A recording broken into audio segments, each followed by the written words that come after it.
Good afternoon, listeners. Hope everyone is doing great. मैं सोच रही थी कि गुज़िश्ता हफ्ते से अब तक आप में से कितनों ने अमन और खुशहाली के रास्ते तक पहुंचने की कोशिश की।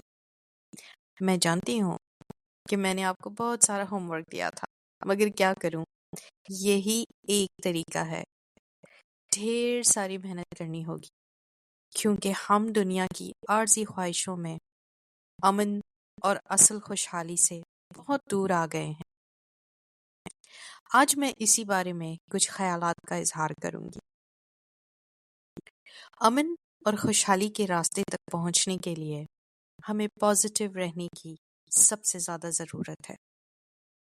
मसलन सोचें कि किसी भी वालिदैन के 2 बच्चे, और जैसा कि आप जानते हैं कि हर इंसान अपने अंदर एक डिवाइन रोशनी के साथ पैदा होता है, जिसे हम डिवाइन विजडम भी कहते हैं। और इन बच्चों की परवरिश के दौरान अगर हमने अपने पहले बच्चे के बारे में ये कहा कि कितना ज़हीन, मज़ाहिया है और हर चीज़ पे तजस्सुस करता है, तो सोचें उस बच्चे पर इस बात का कितना अच्छा और पॉजिटिव असर होगा। और अपने दूसरे बच्चे के बारे में ये कहें कि वो कितना सुस्त है, सही से बातचीत भी नहीं कर सकता, तो सोचें उस बच्चे पर इस बात का कितना बुरा या नेगेटिव असर होगा।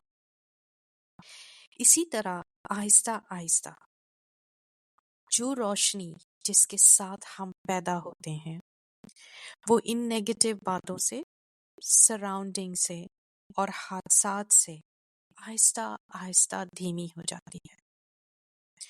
और इसी तरह हमारी नेगेटिव बातों का असर इस दुनिया पे भी होता है।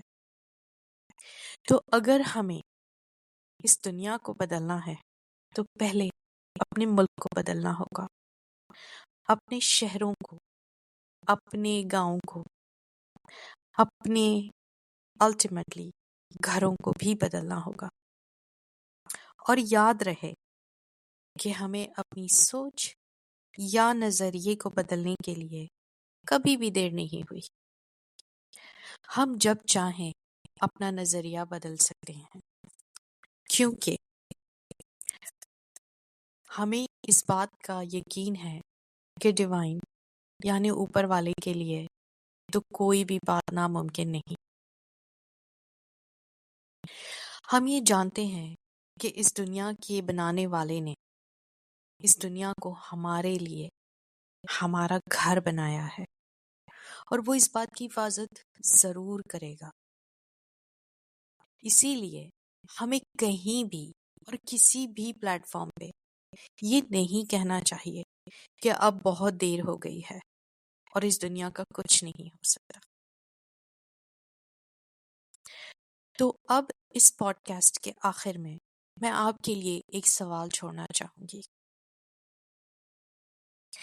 कि मैंने या हमने पॉजिटिव रहने के लिए क्या इक़दाम किए, कितने अच्छे अल्फाज बोले और लिखे अपने घर को, अपने गांव को, अपने शहर को, अपने मुल्क को और दुनिया को बदलने के लिए। इस सवाल को लेकर जो भी आपके जहन में आए उसको लिखें और दूसरों से शेयर करें। मुझे पूरा यकीन है कि अगर हम में से बहुत से लोग इस आदत पर अमल करेंगे तो शायद हम इस दुनिया का मुस्तकबिल बदल सकते हैं और हम इसी तरह अपने बच्चों के लिए एक खूबसूरत दुनिया भी बना सकते हैं। I'll be back next week. Meanwhile, please हमारी वेबसाइट www.upa3.com/podcast पर जाकर हमारे न्यूज़लेटर को सब्सक्राइब करें ताकि आने वाले पॉडकास्ट की आगाही हो सके। Once again, I wish you all a great journey. Goodbye.